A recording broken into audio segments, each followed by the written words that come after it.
नमस्कार विद्यार्थी मित्रांनो, बृहन्मुंबई महानगरपालिका व्हर्च्युअल ट्रेनिंग सेंटर मध्ये आपलं सर्वांचं हार्दिक स्वागत। कोविड-19च्या प्रादुर्भावामुळे आपल्या शिक्षणाची गतिशीलता मर्यादित झाल्यामुळे आपल्या शिक्षणाची गाडी रुळावरून घसरता कामा नये यासाठी बृहन्मुंबई महानगरपालिकेने तुम्हा विद्यार्थ्यांना घर बसल्या दर्जेदार शिक्षण प्रदान करण्यासाठी हे चॅनल सुरू केले आहे। बालमित्रांनो, मी तुमची व्हर्च्युअल टीचर अस्मिता गवंडी आज तुमच्यासाठी घेऊन आले एक छानसा पाठ। चला तर मग आपण आजच्या पाठाची सुरुवात करूया।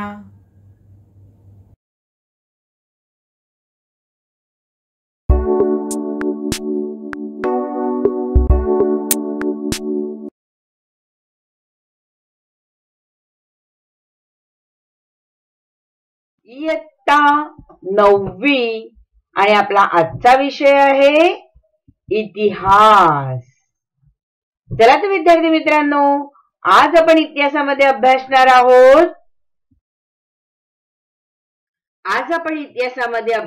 आहोत। बदलते जीवन भाग ए।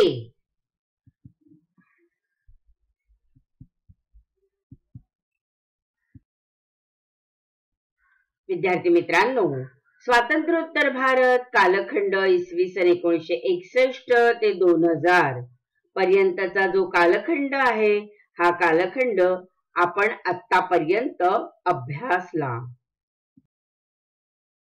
20व्या आणि 21व्या शतकात बदलांचा वेग प्रचंड आहे आणि मानवी जीवन झपाट्याने बदलत चालले आहे। आणि हेच बदलणारे मानवी जीवन आपल्याला आजच्या पाठात अभ्यासायचे आहे।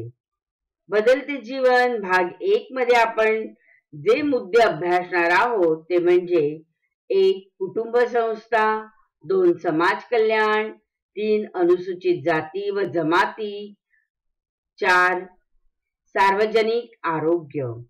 विद्यार्थी मित्रांनो, हे घटक आपण भाग 1 मध्ये अभ्यासणार आहोत। आणि शहरीकरण, ग्रामीण भाग, स्वातंत्र्योत्तर कालखंड, बदलते आर्थिक जीवन, ग्रामीण विकास, सामाजिक गरजा व सुविधा आणि औद्योगिक विकास हे घटक आपण पुढील भागात भाग 2 मध्ये अभ्यासणार आहोत। मग आज जे आपण घटक अभ्यासणार आहोत ते महत्त्वाचे भाग 1 मधले घटक लक्षात घ्या। कुटुंब संस्था, समाज कल्याण, अनुसूचित जाती व जमाती, सार्वजनिक आरोग्य या मुद्द्यांचा अभ्यास आपण आजच्या भागामध्ये म्हणजे भाग 1 मध्ये करूया।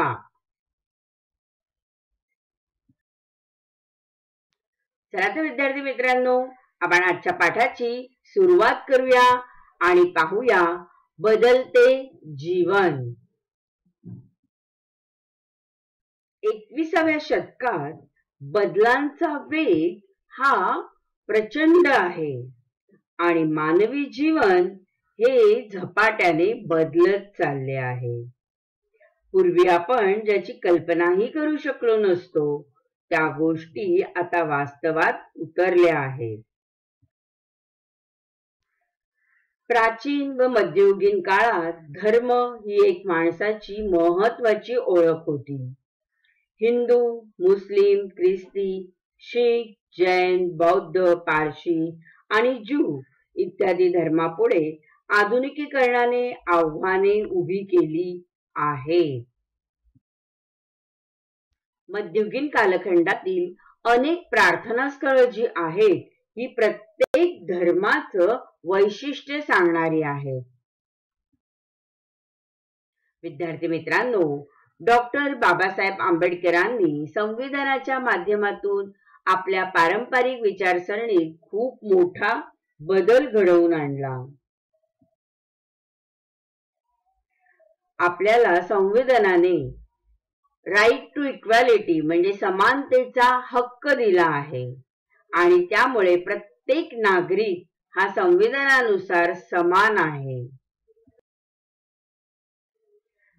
आपल्याला कायद्याने दिलेले जे मूलभूत हक्क आहेत हे मूलभूत हक्क आपल्याला धर्म, लिंग, जात इत्यादी कारणांवरून भेदभाव न करता आपण सर्वजण कायद्यासमोर समान आहोत हे सांगितले जाते.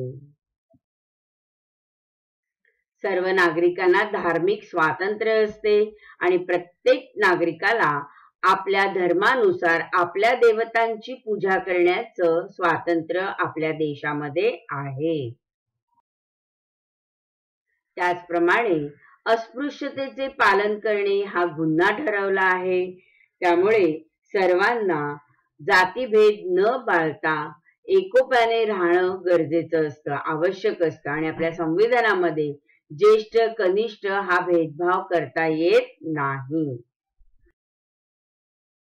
लोकांमध्ये श्रेष्ठ व कनिष्ठ असा भेद दाखवणाऱ्या पदव्या देण्यास संविधानाने बंदी घातली आहे.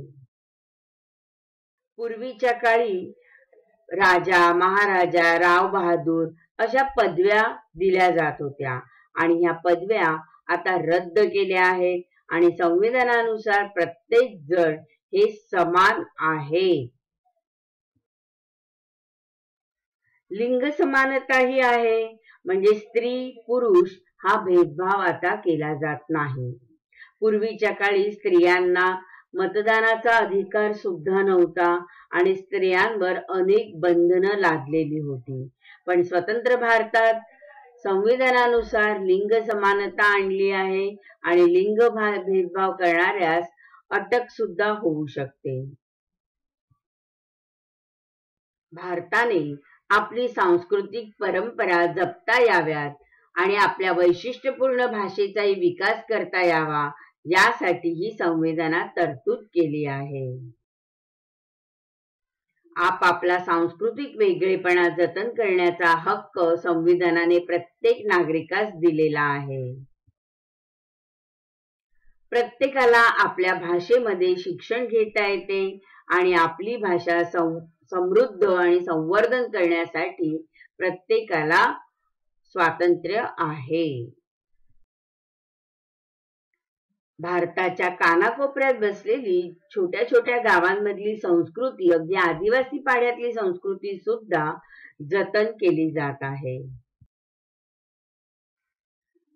विद्यार्थी मित्रांनो, संविधानाने नमूद केलेल्या नागरिकांच्या हक्कांवर अतिक्रमण झाल्यास आपल्याला न्यायालयात दादही मागता येते आणि त्यामुळे प्रत्येक नागरिकाला मूलभूत हक्क जे आहेत, म्हणजे समानतेचा हक्क, स्वातंत्र्याचा हक्क, शोषणाविरुद्धचा हक्क, धर्मस्वातंत्र्याचा हक्क, सांस्कृतिक व शैक्षणिक हक्क, हे सर्व हक्क आपल्याला जे प्रदान करण्यात आलेले आहेत ते मूलभूत हक्क आहेत आणि त्यावर जर कोणी गदा आणली तर आपल्याला न्यायालयाकडे दाद मागता येते आणि न्यायालयाकडे दाद मागण्याचा हक्क सुद्धा आपल्याला मूलभूत हक्कांमध्ये दिलेला आहे.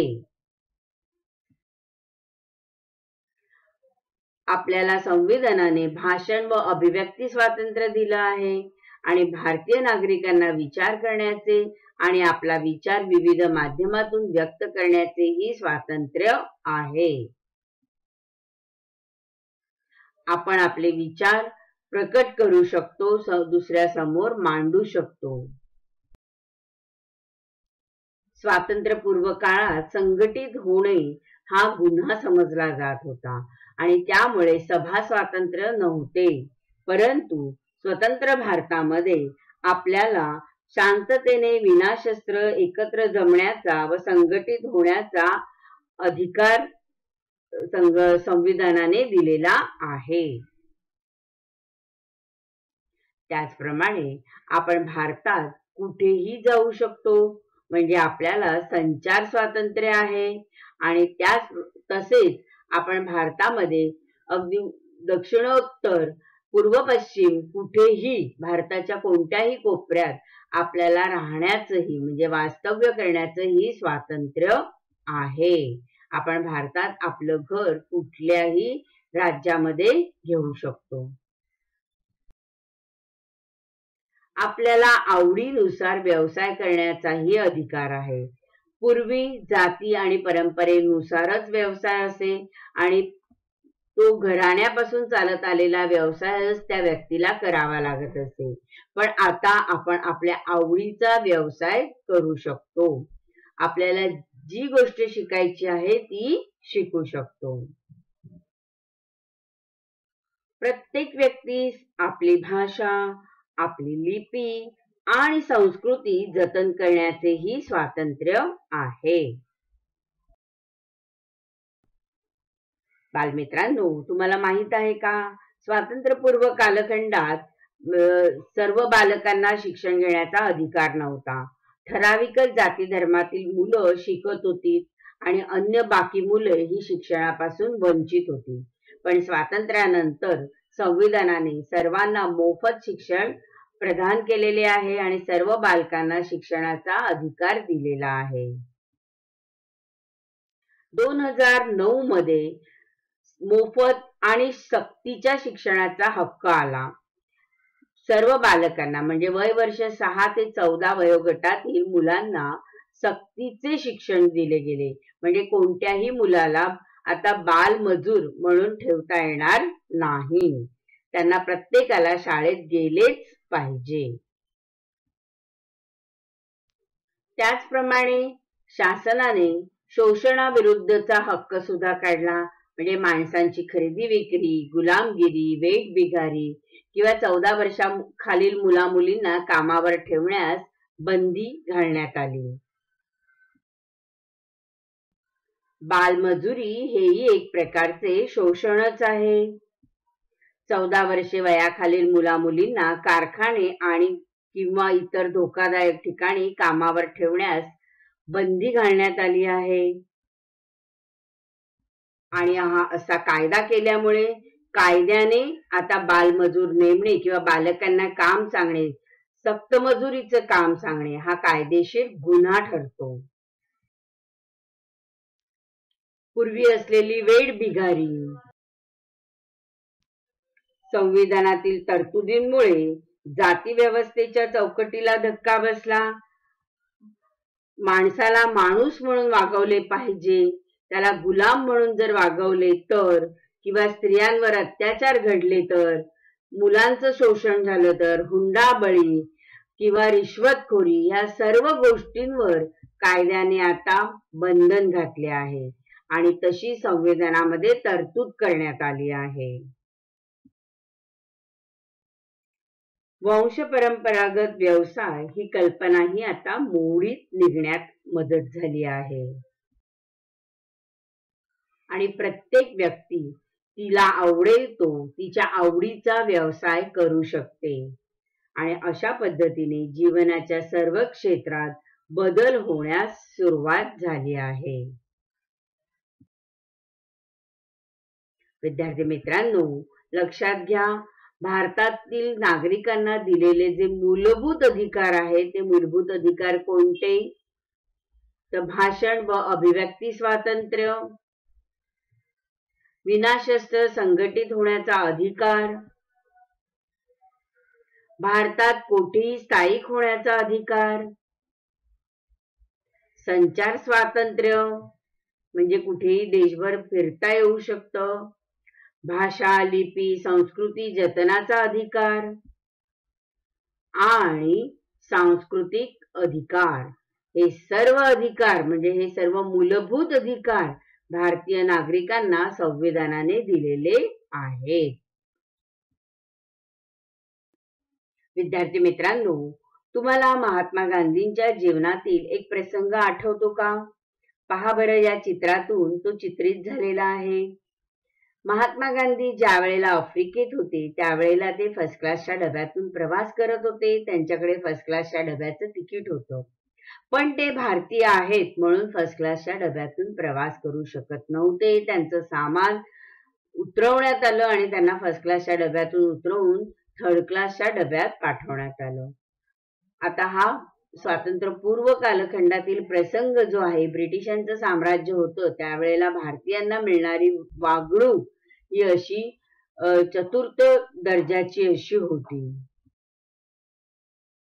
तर ब्रिटिशांच्या काळात रेल्वे डब्याचे सुद्धा 4 प्रकार होते: फर्स्ट, सेकंड, इंटर आणि थर्ड क्लास असे वर्ग होते. तिसऱ्या वर्गातील प्रवाशांसाठी नाममात्र सुविधा आणि प्रवाशांकडे बघण्याचा नकारात्मक दृष्टिकोन यामुळे हे वर्ग जणू भारतीय समाज व्यवस्थेचे प्रतीकच झाले होते. तुमच्या लक्षात आलं असेल की ब्रिटिशकालीन रेल्वे जेव्हा तुम्ही पाहाल त्यावेळेला त्या तत्कालीन डब्यांची स्थिती पहा. फर्स्ट क्लासचे डबे मोकळे आणि तिथे फर्स्ट क्लासच्या डब्यामध्ये बसणारे ब्रिटिश अधिकारी वर्ग जो होता तो सुटसुटीत बसत होता. त्या तुलनेने भारतीय नागरिकांना जी थर्ड क्लासच्या डब्यामध्ये व्यवस्थित सुविधा नव्हती आणि खच्चून भरलेली अशी गर्दी तुम्हाला दिसून येत आहे. पहा, ही दोन्ही चित्र पहा की ब्रिटिश अधिकाऱ्यांना मिळणारी व्यवस्था कशी होती आणि भारतीय नागरिकांवर कसा अन्याय होत होता. म्हणजे या तरतुदींचा परिणाम हा यंत्रांवरही त्यावेळेला होत होता. मधु दंडवते यांचा 1978 चा रेल्वे अर्थसंकल्प. 1978 च्या रेल्वे अर्थसंकल्पात मधु दंडवते यांनी तृतीय श्रेणीची व्यवस्था संपुष्टात आणली आणि पुणे मुंबई दरम्यान सिंहगड एक्सप्रेस, मुंबई कोलकाता दरम्यान गीतांजली एक्सप्रेस या वर्गविरहित गाड्या सुरू झाल्या. स्वातंत्र्योत्तर कालखंडात यंत्रावरतीही परिणाम झाला आणि त्यांचंही जीवन कसं बदललं ते पहा. तर आता लोकलच्या डब्यामध्ये फर्स्ट क्लासचा म्हणजे प्रथम श्रेणीचा एक डबा दिसतो आपल्याला आणि बाकी सर्व डबे हे द्वितीय श्रेणीचे असतात आणि त्यामध्ये महिलांसाठी राखीव डब्याची योजना केलेली आहे. स्वातंत्र्यपूर्व काळात वर्णभेद हा मोठ्या प्रमाणात दिसून येत होता. अगदी थिएटरवरती असलेली ही पाटी बघा, 26 मे 1925 सालची आहे. थिएटरच्या बाहेर लिहिलेला आहे. ब्रॉडवे सिनेमा जो आहे तो मुंबईतल्या ब्रॉडवे सिनेमाच्या बाहेर लिहिलेली ही पाटी आहे. No coloured allowed. म्हणजे त्या काळात केवढा मोठा वर्णभेद होता. हॉटेलमध्ये सुद्धा अशा प्रकारच्या पाट्या दिसून यायच्या. Dogs and Indians are not allowed. आणि आता बघा डॉग्स वरती रद्द खून केली आहे पण इंडियन्स आर नॉट अलाउड. म्हणजे कुत्र्यांना प्रवेश दिला जाईल परंतु भारतीयांना नाही. अशा पाट्या तुम्हाला भारतातच दिसून येत होत्या. रॉयल सिमला क्लब या ठिकाणची ही पाटी बघा, तिथेही असंच लिहिलंय की dogs or Indians not allowed. म्हणजे त्यांना या क्लब मध्ये येण्यास बंदी आहे. मग ह्या अशा पद्धतीच्या पाट्या ह्या ब्रिटिशांच्या काळात सर्रास आपल्याला पाहायला मिळत होत्या आणि भारतीयांवर सर्व ठिकाणी जाण्यामध्ये बंदी घातली गेली होती. परंतु आता समाजात छोटे मोठे बदल हळूवारपणे घडू लागले आहेत. स्वातंत्र्योत्तर कालखंडानंतर आता हॉटेलमध्ये सर्वांना मुक्त प्रवेश आहे. धर्म, वंश, जात, लिंग या कारणावरून प्रवेश नाकारला जाणार नाही अशा आपण पाट्याही बघतो आणि प्रवेश अधिकार राखीव अशा पाट्यांवर आता बंदी घातलेली आहे. अभिव्यक्ती स्वातंत्र्य. प्रत्येक नागरिकास आपले विचार स्वतंत्रपणे व्यक्त करण्याचा अधिकार प्राप्त झाला आहे. पूर्वी राजसत्तेविरुद्ध मत व्यक्त करण्यास मर्यादा होत्या. आता भारतीय नागरिक वृत्तपत्र किंवा भाषण आणि अन्य माध्यमांद्वारा सरकार विरुद्ध मतप्रदर्शन करू शकतात. आपणास न पटणाऱ्या गोष्टी आपण बोलून दाखवू शकतो. हा फार मोठा बदल स्वातंत्र्योत्तर कालखंडात झाला आहे. नागरिक सरकार विरुद्ध मतप्रदर्शन ही करू लागले. कुटुंब संस्था. स्वातंत्र्यपूर्व कालखंडात कुटुंब संस्था ही भारतीय समाजाची एक प्रमुख ओळख होती आणि भारत हा एकत्र कुटुंब पद्धतीचा देश म्हणून ओळखला जातो. विद्यार्थी मित्रांनो, आपल्याला माहितीच आहे की एकत्र कुटुंब पद्धतीचा देश हे भारताचं वैशिष्ट्य आहे आणि प्राचीन काळापासून भारतीय समाजात कुटुंब संस्थेचं महत्वाचं स्थान होतं. पण ज्या वेळेला जागतिकीकरणाची लाट आली आणि या जागतिकीकरणाच्या लाटेत विभक्त कुटुंब पद्धतीला चालना मिळाली. समाज कल्याण. कल्याणकारी राज्य स्थापन करण्याचे उद्दिष्ट भारताच्या संविधानातच नमूद करण्यात आलेले आहे.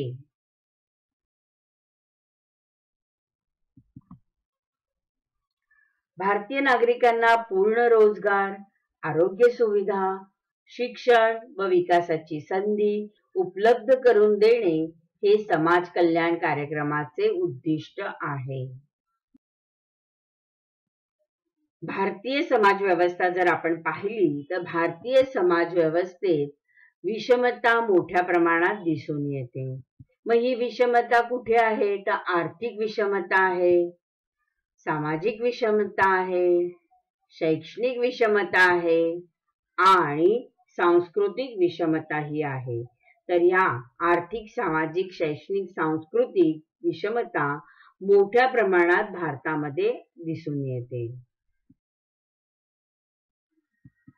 मुले, स्त्रिया, दिव्यांग व्यक्ती, अनुसूचित जाती आणि जमाती तसेच अल्पसंख्याक या सर्वांचा विकास होणे आवश्यक आहे आणि यांच्यापर्यंत विकासाच्या संधी पोहोचणेही गरजेचे होते. आणि स्वातंत्र्योत्तर कालखंडात सरकार समोरील ते सगळ्यात मोठे आव्हान होते. त्यासाठी भारत सरकारने समाज कल्याण खातं याची स्थापना केली. 14 जून 1964 साली समाज कल्याण खातं जे आहे हे मंत्रालयाअंतर्गत सुरू करण्यात आले. त्याचप्रमाणे पोषण आणि बालविकास, सामाजिक सुरक्षा व सामाजिक संरक्षण, स्त्री कल्याण आणि विकास हे कार्यक्रम त्या अंतर्गत राबवले जातात.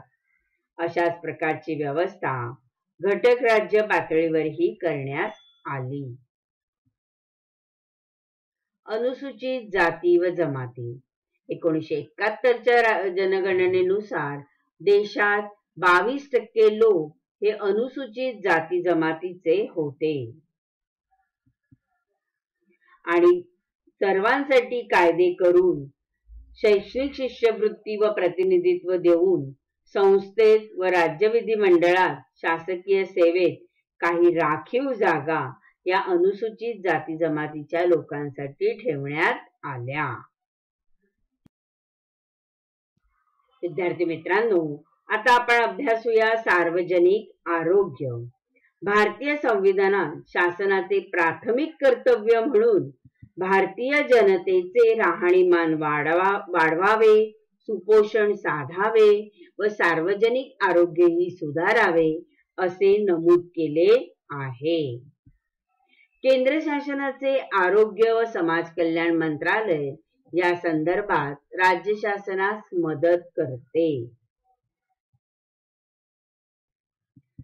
6व्या पंचवार्षिक योजनेत प्राथमिक स्वरूपाची आरोग्य सेवा तसेच वैद्यकीय सेवा ग्रामीण भागातील लोक, आदिवासी व गरीब लोकांना उपलब्ध करून देण्याचे उद्दिष्ट होते.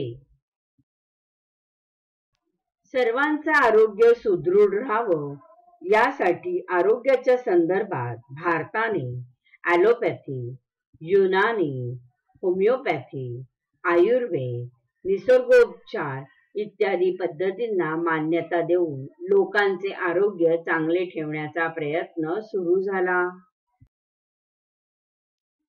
आरोग्याच्या क्षेत्रातील बदलांमुळे भारतीयांचे जीवन अधिकाधिक चिंतारहित होण्यास मदत झाली.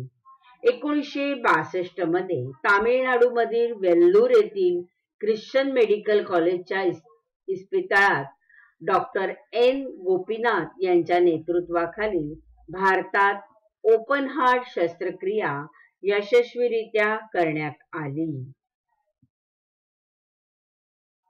हे आहे वेल्लोर येथील हॉस्पिटल आणि या हॉस्पिटलमध्ये ओपन हार्ट सर्जरी ही उपचार क्रिया जी आहे ही सुरू करण्यात आली, ती यशस्वी करण्यात आली आणि त्यामुळे अशा उपचारांसाठी आता परदेशी जाण्याची आवश्यकता भासत नाही, गरज उरलेली नाही. तर अशा शस्त्रक्रिया आता भारतातच होऊ लागल्या आहेत. हे आहे हार्ट. बघा, आपल्या मानवी शरीरातलं हे आहे हृदय. त्याचप्रमाणे जयपूर फूटच्या शोधाने भारतातील दिव्यांगांचे आयुष्यही बदलून गेले. 1968 पूर्वी एखाद्या व्यक्तीला अपघात झाला आणि त्यात पाय जायबंदी झाला तर उर्वरित आयुष्य अडचणीत काढावे लागे. यावर उपाय म्हणून डॉक्टर प्रमोद सेठी यांनी कुशल कारागीर रामचंद्र शर्मा यांच्या मदतीने कृत्रिम हात, पाय, नाक, कान तयार केले आणि हा आहे जयपूर फूट, ज्याच्या मदतीने अपंग आता खूप चांगल्या प्रकारे चालू शकतात. जयपूर फूट तंत्रज्ञान वापरून तयार केलेल्या कृत्रिम अवयवांमुळे दिव्यांग रुग्ण अनवाणी व खडबडीत जमिनीवरून चालणे, पळणे, सायकल चालवणे, शेतातील कामे करणे, झाडावर चढणे, गिर्यारोहण करणे अशी कामे सहजपणे करू शकतात. या कृत्रिम पायांवर बूट घालण्याची गरज नसल्याने बुटांचा खर्च वाचतो. पाय दुमडणे, मांडी घालणे हे या कृत्रिम पायांमुळे शक्य झाले आहे. पाण्यात वा ओल्या स्थितीत काम करण्यासाठी हे पाय सोयीचे आहेत. विद्यार्थी मित्रांनो, तुम्हाला माहित आहे का, सुप्रसिद्ध नर्तिका सुधा चंद्रन यांचा जेव्हा अपघात झाला आणि त्या अपघातात त्यांनी आपला एक पाय गमावला, त्यावेळेला त्या प्रचंड नैराश्य अवस्थेतनं जात असताना त्यांनी नंतर जयपूर फुटवेअर बसवून घेतला आणि जयपूर फूट लावल्यानंतरही त्या कुशलपणे नृत्य करू शकतात. पहा, अशा पद्धतीने दिव्यांग व्यक्ती हे जयपूर फूट लावल्यावर चालू फिरू शकत नाही तर धावूही शकतात, झाडावरही चढू शकतात. तर हा फायदा त्यांना मोठ्या प्रमाणात झालेला आहे. मूत्रपिंड प्रत्यारोपण, किडनी ट्रान्सप्लांट ही शस्त्रक्रिया भारतात साध्य झाल्याने रुग्णांचे प्राण वाचवण्यात डॉक्टरांना यश आले. 1971 पूर्वी अशा प्रकारच्या शस्त्रक्रिया भारतात फारशा नव्हत्या. तामिळनाडू मधील वेल्लूर येथील ख्रिश्चन मेडिकल कॉलेजच्या इस्पितळात ही शस्त्रक्रिया 1971 मध्ये यशस्वी झाली. डॉक्टर जॉनी व डॉक्टर मोहन राव यांनी जीवित व्यक्तीने दान केलेल्या मूत्रपिंडाचे रुग्णाच्या शरीरात यशस्वी प्रत्यारोपण केले. आता अविकसित देशातील रुग्ण भारतात या शस्त्रक्रिया करवून घेण्यासाठी येतात. Test tube baby. भारतीय कुटुंब व्यवस्थेत पूर्वीपासूनच अपत्य होणे ही महत्वाची गोष्ट मानली जायची. अपत्य पाहिजे असणाऱ्या पती पत्नी यांना या समस्येवर मात करण्यासाठी टेस्ट ट्यूब बेबी या तंत्रज्ञानाचा पर्याय किंवा आधार आता उपलब्ध झाला आहे. 1978 मध्ये कोलकाता येथे डॉक्टर सुभाष मुखोपाध्याय यांच्या देखरेखीखाली टेस्ट ट्यूब बेबीचा प्रयोग यशस्वी झाला. हा पहिला कृत्रिम गर्भधारण तंत्राचा यशस्वी प्रयोग ठरला. या तंत्रज्ञानाद्वारे दुर्गा या मुलीचा जन्म झाला. यामुळे अपत्य हवे असलेल्या पालकांचे प्रश्न सुटण्यास मदत झाली. लसीकरण. 1978 पूर्वी भारतात दरवर्षी जन्माला आलेल्या 10 मुलांपैकी 6 मुले जन्मानंतरच्या पहिल्या वर्षातच प्राणघातक संकटांना सामोरी जात होती. म्हणूनच भारताने या संकटावर मात करण्यासाठी लसीकरण मोहीम हाती घेतली. प्रत्येक बालकाला या प्राणघातक संकटांपासून मुक्त करण्यासाठी लसीकरण देण्यात आले. लसीकरण मोहीम कोणकोणत्या रोगांवर सुरू करण्यात आली तर डांग्या खोकला, पोलिओ, गोवर, क्षय, घटसर्प आणि धनुर्वात या रोगांवर लसीकरणाचा कार्यक्रम हाती घेण्यात आला. विद्यार्थी मित्रांनो, आता तुम्हाला माहितीच आहे यावर्षीही मोठ्या प्रमाणात एक लसीकरणाचा कार्यक्रम सुरू होत आहे. कोणत्या रोगावरती कोणता व्हायरस आला हे माहित आहे ना तुम्हाला? कोरोना. तर कोरोनावरती आता लसीकरण मोहीम हाती घेण्यात आली आहे. विद्यार्थी मित्रांनो, 1995 मध्ये पल्स पोलिओ लसीकरणाची मोहीम हाती घेण्यात आली आणि यामुळे पोलिओ आता आटोक्यात आला आहे. तर कोणताही व्हायरस जरी आला तरी त्याच्यावरती लसीकरण मोहीम येते आणि लसीकरण आल्यानंतर तो रोग आटोक्यात येतो, हे लक्षात ठेवा. विद्यार्थी मित्रांनो, आज आपण जे मुद्दे अभ्यासले म्हणजे बदलते जीवन हा भाग अभ्यासत असताना कुटुंब संस्था, समाज कल्याण, अनुसूचित जाती जमाती आणि सार्वजनिक आरोग्य या मुद्द्यांचा अभ्यास आपण आजच्या भागात भाग 1 मध्ये केला आहे. विद्यार्थी मित्रांनो, पुढील भागात म्हणजे भाग 2 मध्ये आपण अभ्यासणार आहोत शहरीकरण, ग्रामीण भाग, स्वातंत्र्योत्तर कालखंड, बदलते आर्थिक जीवन, ग्रामीण विकास, सामाजिक गरजा व सुविधा, औद्योगिक विकास या सर्व घटकांचा अभ्यास आपण भाग 2 मध्ये करूयात. आता आपण इथेच थांबूया.